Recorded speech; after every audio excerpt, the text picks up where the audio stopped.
Hello everyone, I'm Dr. Rajani, and in this video I'm going to share 5 steps to take to improve your sleep. Sleep can affect our physical and mental well-being, and poor sleep can affect our mood, our energy levels, and productivity. So let's take a dive into these steps to see if we can improve your sleep tonight. Before we begin, just a reminder that this is for informational purposes only, is not part of my professional practice, and you should always seek personalized advice from your own licensed medical provider. Step 1. Keep a consistent sleep schedule. Our bodies have a natural sleep-wake cycle that's also referred to as the circadian rhythm. When you try and keep a consistent schedule, you help your body maintain that rhythm, and keeping that will make it easier for you to fall asleep and wake up around about the same time each day. You should try and maintain that schedule on all days, including the weekends. We probably, as adults, need between 6 and 8 hours of sleep, and consistently getting less good quality sleep than that probably affects our long-term health. There are studies that have shown that consistently getting less than 6 hours sleep has been linked to dementia. Some questions that sometimes get asked are, what happens if I just don't sleep that well on certain nights of the week, and then on other nights I just try and catch up? Well, it seems that probably is not as helpful as you might think. So the deficit that we incur from not sleeping well on certain nights of the week is difficult or probably not possible to completely catch up.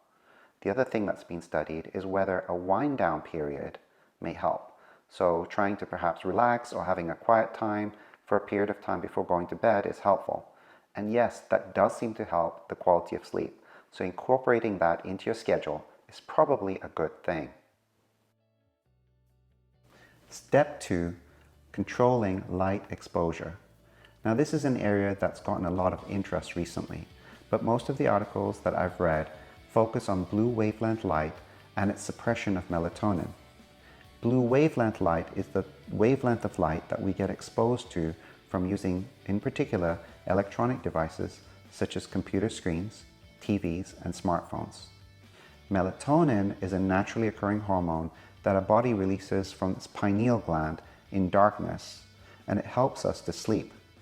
So the concept is that if you can minimize blue wavelength light exposure, particularly in the hours right before bed, you may actually improve your sleep. There have even been population studies that suggest that exposure to light pollution increases the risks of diabetes. That seems quite remarkable to me. There's also the concept that having light exposure early in the day may actually improve our circadian rhythm and have a knock-on effect on our sleep. So in my practice, what I recommend is in the 2 hours before bed, trying to avoid as much blue light as you can. And then in the morning, if it's safe to incorporate, an early morning walk be introduced so that you're exposed to the natural outdoor sunlight that can help your circadian rhythm. Step 3. Create an environment that's conducive to sleep. Your bedroom environment plays a crucial role in your sleep quality. Keep your bedroom cool, around about 65 degrees Fahrenheit or 18.3 degrees Celsius. Keep it quiet, dark, and I also recommend you keep it uncluttered and don't use your bedroom for any activities other than sleep or intimacy. Step 4. What you eat or drink can have an impact on your sleep. The big one here, of course, is caffeine intake. And for many people, having a cup of tea or coffee is a way of life.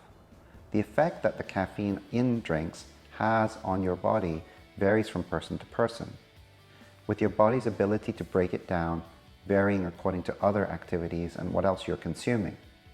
The half-life, or the time your body takes to break down half the activity of the caffeine, can vary from about 2 to 12 hours. So what that means is for some people, even taking a cup of coffee early in their day may have an impact later in the day when they're trying to go to sleep. You should try and minimize the caffeine intake definitely 6 hours before bed, and if it's still a problem for you, maybe eliminating caffeine altogether may be the way to go. Not only can caffeine interrupt the ability to fall asleep, but it can also impact the actual quality of sleep that we have, and the deep restful sleep that we have may be less effective when we've taken caffeine. The same is true of alcohol intake, but interestingly enough, some people fall into the unfortunate habit of using alcohol to fall asleep. The problem is that alcohol does sedate your mind, and so you may have the impression that you're falling asleep, but the problem is that the sleep quality is poor and the amount of wakening episodes an individual gets is increased when you drink alcohol. And when you wake up, you may not recall that you've had these wakening episodes, so it may not be completely apparent to the person who's drinking the alcohol that the alcohol has been the cause of their poor sleep. So again, I emphasize that you should try and minimize the alcohol consumption if you're having interrupted sleep or poor sleep, and you should perhaps consider eliminating it altogether. Some patients are now starting to use CBD to help them sleep. That has a different angle on it, and I will do a later video to explain the effects of CBD. Step 5. Napping and what to do if you find yourself waking up earlier than you intend to. If you find yourself waking up consistently in the early hours of the morning, it can be quite frustrating, and I think can be counterproductive, because as you lay there, your mind will then associate not being able to sleep with your bedroom.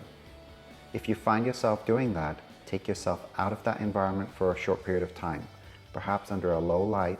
Do a quiet activity such as reading, writing a note, or doing a crossword. Once you start feeling sleepy again, you can then take yourself back to bed and go and try and sleep again. Also, if you find yourself napping excessively, so greater than 30 minutes during the daytime, it can reduce your sleep drive, interfering with both your ability to initially fall asleep and stay asleep. So try and limit your daytime naps. If you've tried all these steps and you're still having problems sleeping, it may be important for you to seek professional advice. It's possible that you could have an underlying sleep disorder, or there could be other things such as medications interfering with your sleep. Thanks for watching, and I hope you found those steps helpful. Remember, getting a good night's sleep is essential for your mental and physical well-being.